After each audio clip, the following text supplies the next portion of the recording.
Good morning, everyone. Mr. President of the NATO Parliamentary Assembly, honorable members of the Parliamentary Assembly, ladies and gentlemen.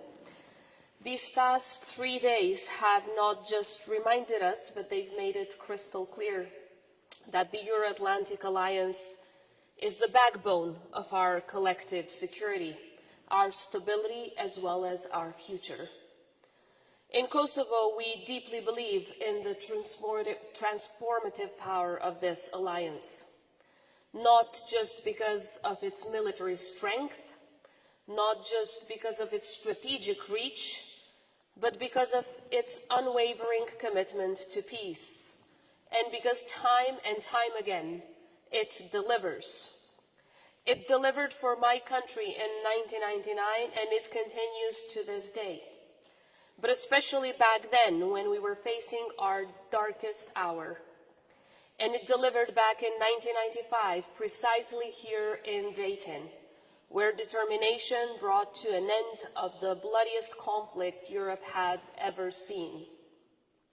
Now let me take a moment to remind us all why all this matters, why all this work, all of the late nights, all of the hard conversations and the long negotiations are absolutely worth it.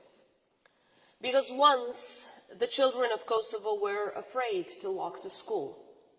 Their backpacks carried more fear than books.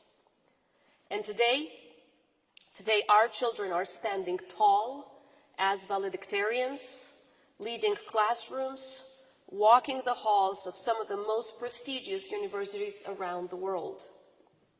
Today, this generation is the very first generation of kids in the history of our nation to not have faced war and to have not only known peace.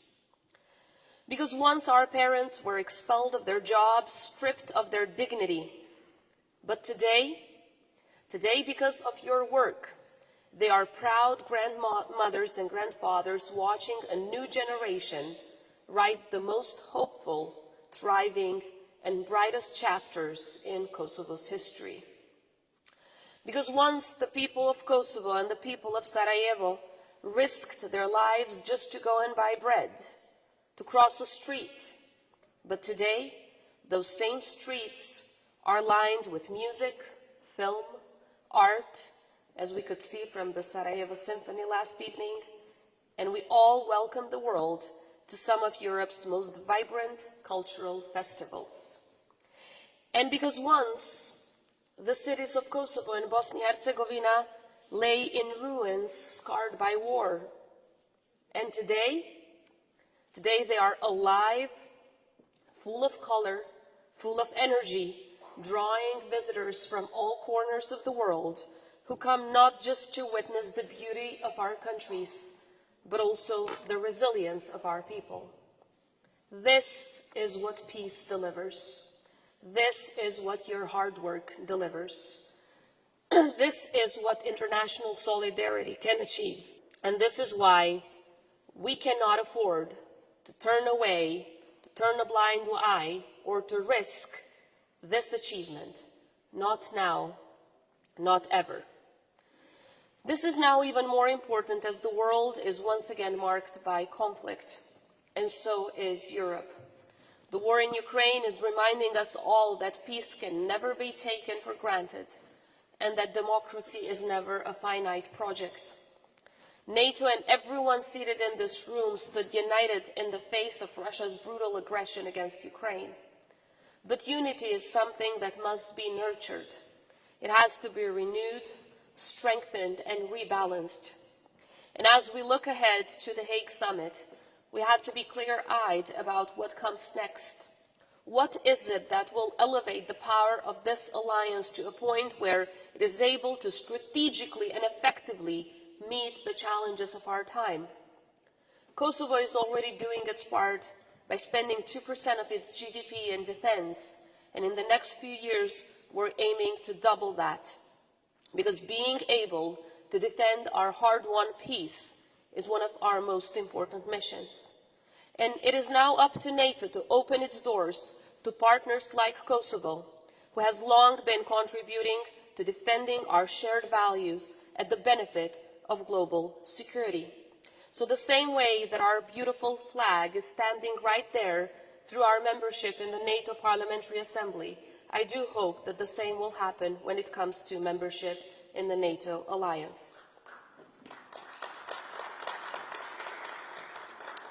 Dear colleagues, the road to peace is never easy.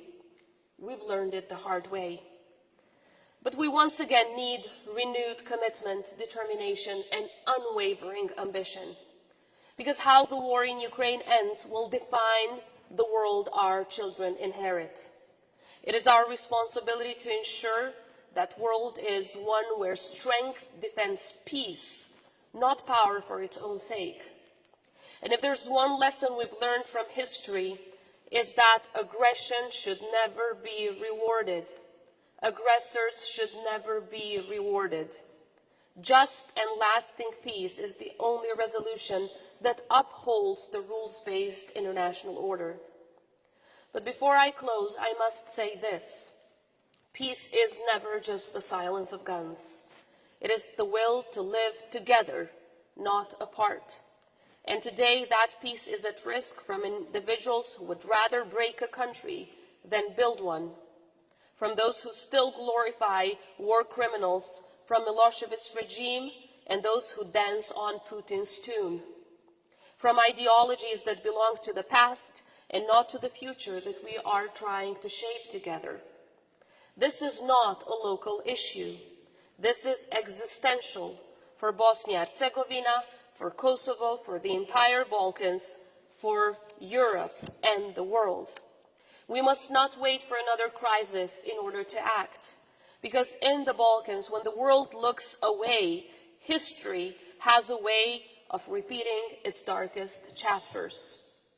Unfortunately, the work of sustainable and long-lasting peace is not done yet, but it will be done if we work together with one another. It is up to our generation to be the guarantors of peace, because there is nothing and no mission more noble than making sure that our kids never have to go through what we had to go through. Thank you very much.